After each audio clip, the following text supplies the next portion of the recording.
Well, hi, everybody, and welcome to Anti-Bullying 101. This podcast is designed to create awareness about the bullying epidemic and provide teachers, administrators, parents, and even students information about the dangers of bullying and why we have to take a comprehensive approach when dealing with the problem. My name is Jim Burns. I'm your host.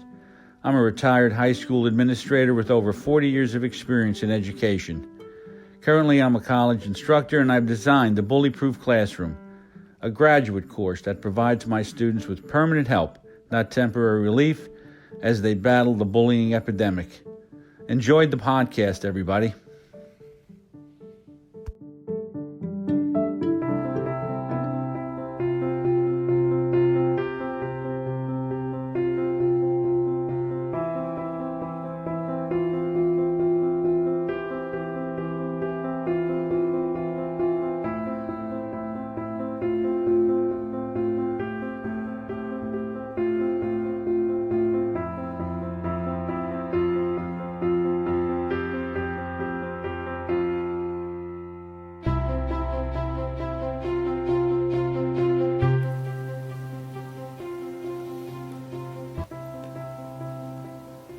Well, hi again, everybody, and thank you for listening to Anti-Bullying 101.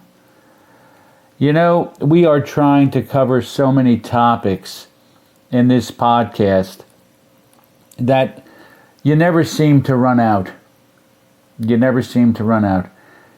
Yesterday, we had another school shooting in California, and this breaks my heart when I see this.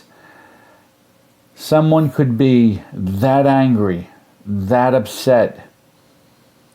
Who knows about what? I don't think that we've determined, well, he's in critical condition right now, and I'm sure they're going to get a chance to speak with this young man. But the bottom line is, as I've said it before, they walk amongst us. You know, they made the statement. They made the statement right after, they got this kid and they started to clean up the mess.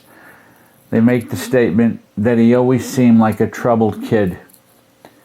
And it's troublesome to me that it takes a shooting for somebody to say he seemed like a troubled kid.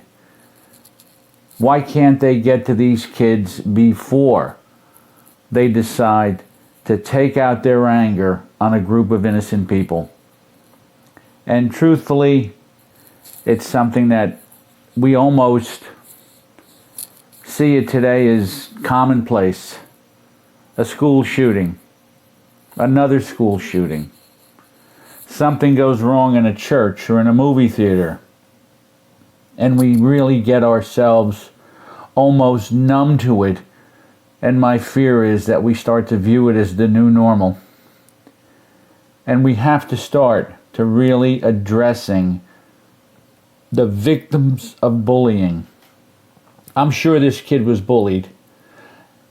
I know that he was a strange kid for who knows what reasons. They shared that in the news.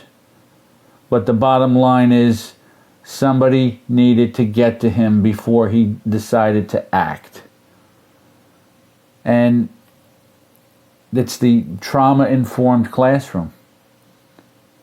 We have to be able to see and recognize the symptoms of someone who has the potential to hurt others. And I don't care about political correctness. I don't care, if we start to question certain kids based upon their demeanor or their look or whatever the case may be. Because what we're doing is we are trying to save the lives of others. There's no question that this stuff goes on, and it happens because these kids are troubled. And if you don't have the resources to recognize these troubled kids, well then, you better get some. You better get some. And I wanted to talk to you today about something that has, and I've written an article about how we address adults. You know, you've heard you've heard the podcast on Mr., Mrs., and Ms. How we handle, how kids address adults. Respect is something that we have to pull teeth to get. You know, if your child is upstairs and you call for them and you hear yeah, that's something that needs to be corrected, because that's where it starts. They need to say yes, mom, yes, dad, whatever the case may be. Kids today do not have the respect that they had years ago for adults. And we have to begin to take a look at this. I'm a baby boomer, I'll admit it. I'm old school, but there's nothing wrong with kids addressing adults in a respectful manner. I had my daughter the other day say to me, you know, how come dad can do such and such and I can't? My answer to her was because you're 9. You're 9 years old. And in every system there's a pecking order. And I spoke about that several times. If you're younger, you have to really understand that at a dinner table or in a group, you just at that point don't have as much to say, strictly because of your age. And that's where respect comes from. When kids understand just how old they actually are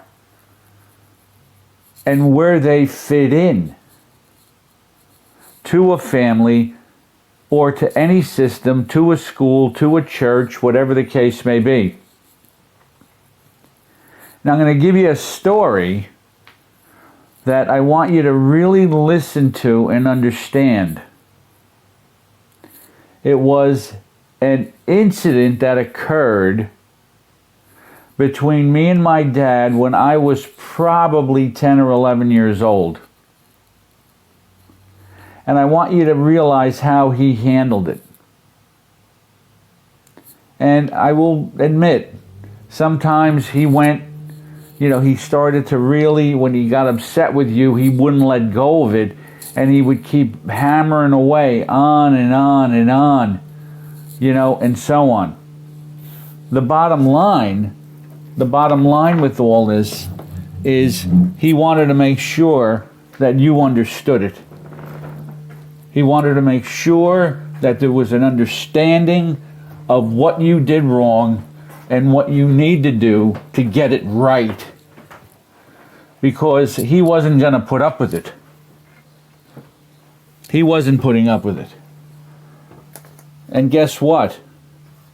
No adult should. No adult should put up with this, what I did. And I'm going to share this story with you.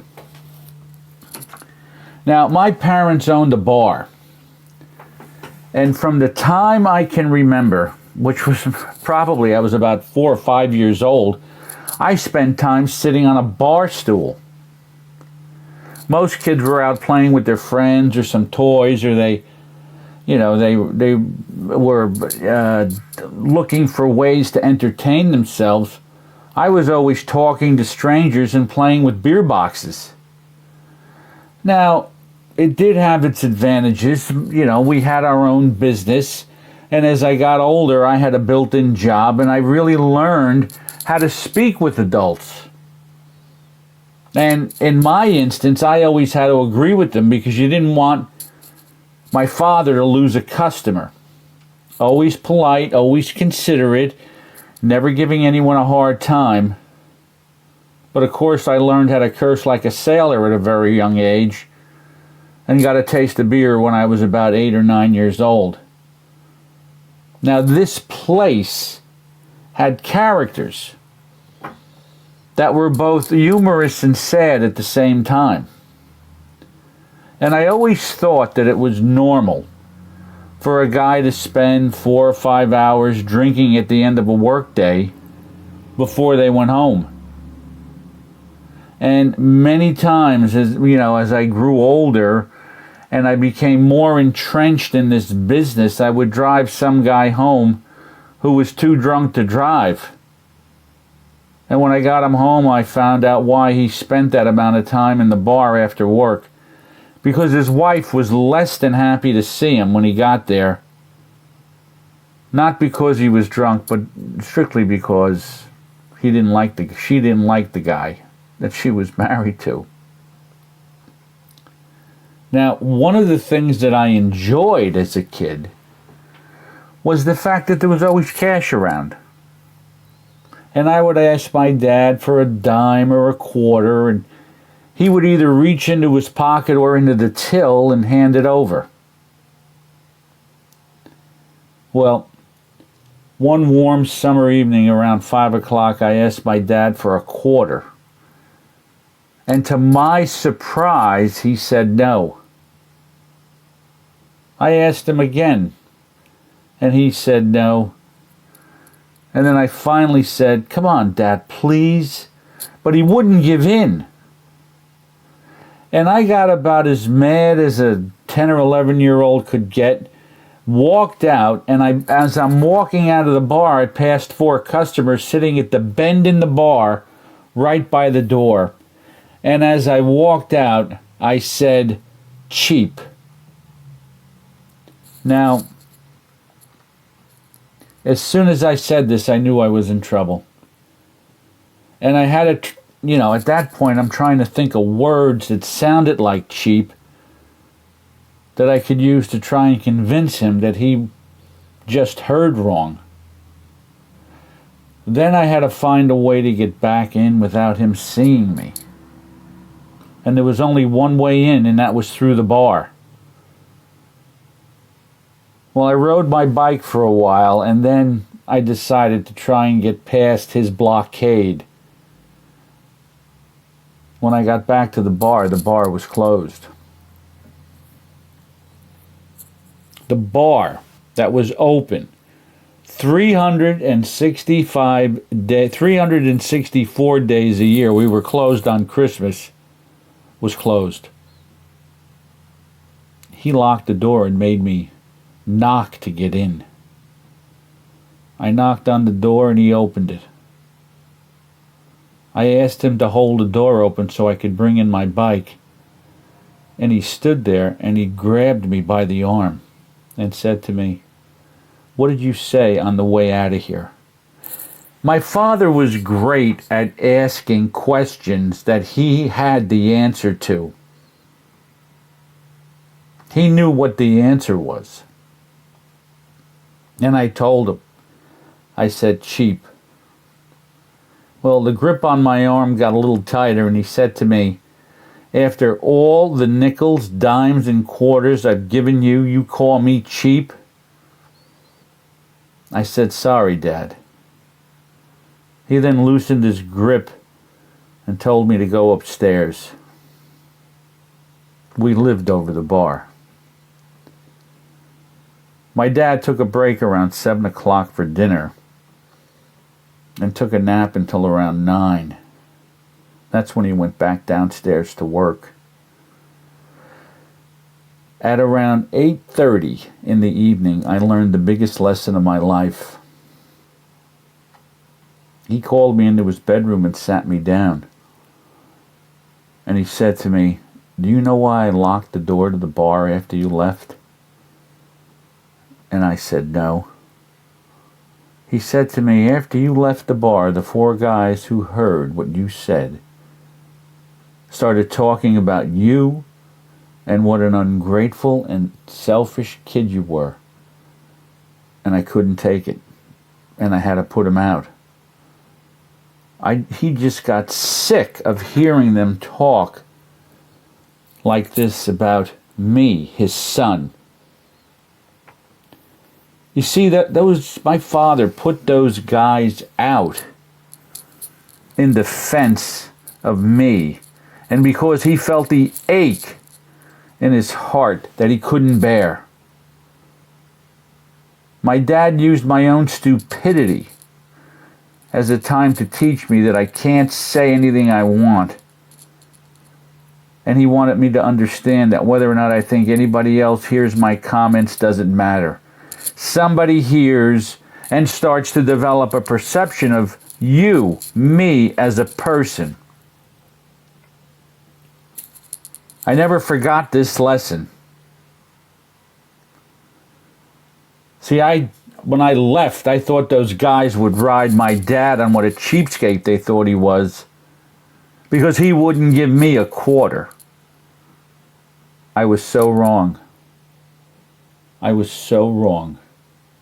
But this is the respect that adults commanded 40 or 50 years ago. And kids did not have the right to argue with their parents. Kids did not have the right to say, yeah, didn't have the right to refuse a command, didn't have the right to do things that they wanted to do and then whine when they didn't get what they wanted. As I look at this story, all I can think of is the way kids speak to their parents today at a younger age than I was when I called my dad cheap. Now, kids don't just wake up one day and decide that they're going to be rude and discourteous to their parents. And it's happened so slowly in our culture that it's almost unrecognizable at first. But now we ask, what are we going to do with these kids? You see, it's the little foxes that spoil the vine. The little compromises that we make day after day that really make the difference. When we put up with that screaming kid upstairs saying, yeah, or we put up with the arguing, or we try to justify our behavior, or we try to reason with a 6 or a 7-year-old, that's the small compromises that we make that has caused this problem to expand beyond measure. And right now, we don't know what to do with some of these kids. Bullying, disrespect, irresponsibility, non-compliance, rude, discourteous behavior has been left to grow into this monster that we have to do something about. We have to dismantle the Frankenstein monster. Because if we don't, the next 20 or so years, these children who were kids 20 years ago are now adults. They are adults. And they're rude and discourteous. And the intergenerational tendency just keeps going on and on.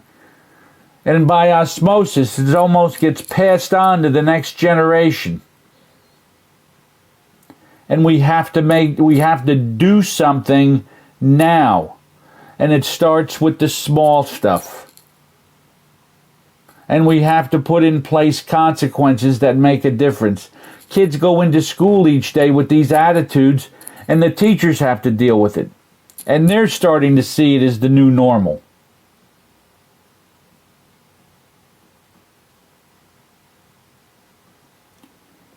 It has to stop. We just had a school shooting in California.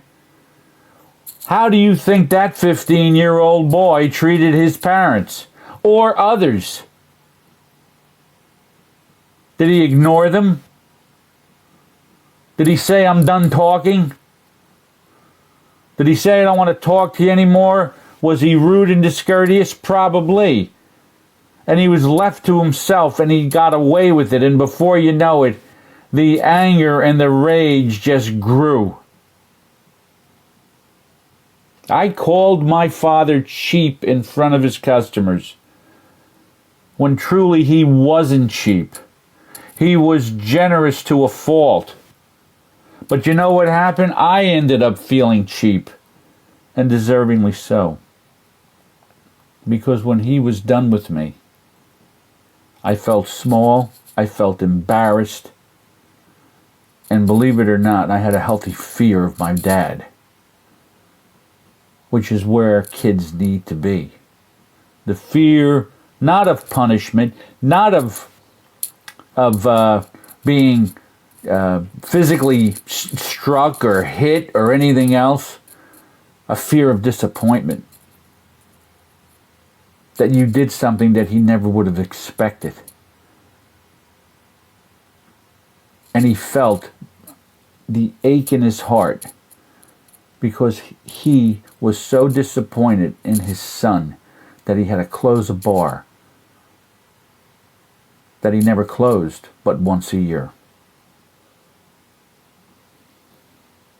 Let me ask you something. Even though it doesn't take a lot to sit down with a kid and talk to him today the way my dad did, who does it today?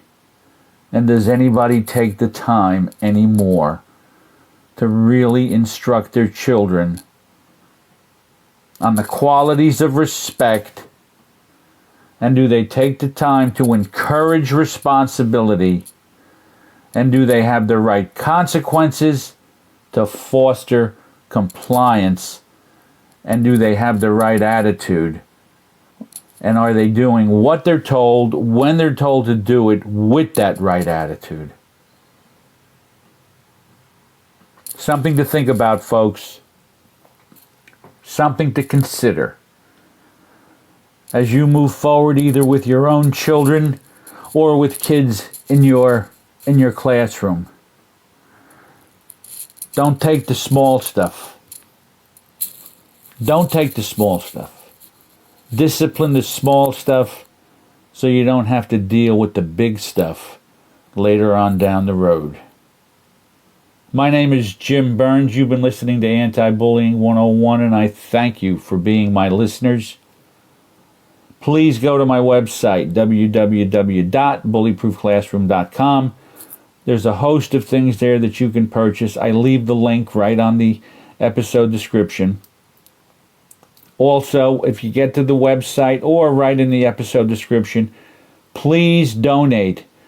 I am just letting you know that these podcasts do take time to produce. They are time consuming. They are, in terms of content, I work hard to develop it. And I really want to keep this thing moving because I think it is worthwhile for folks to hear what I have to say.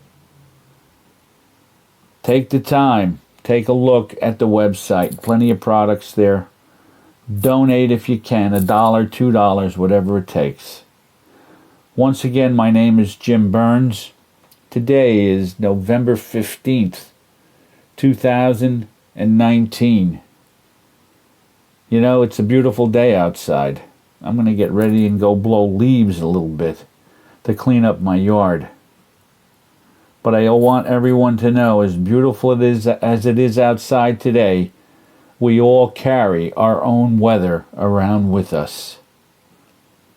My name again is Jim Burns. Thank you for listening to Anti-Bullying 101.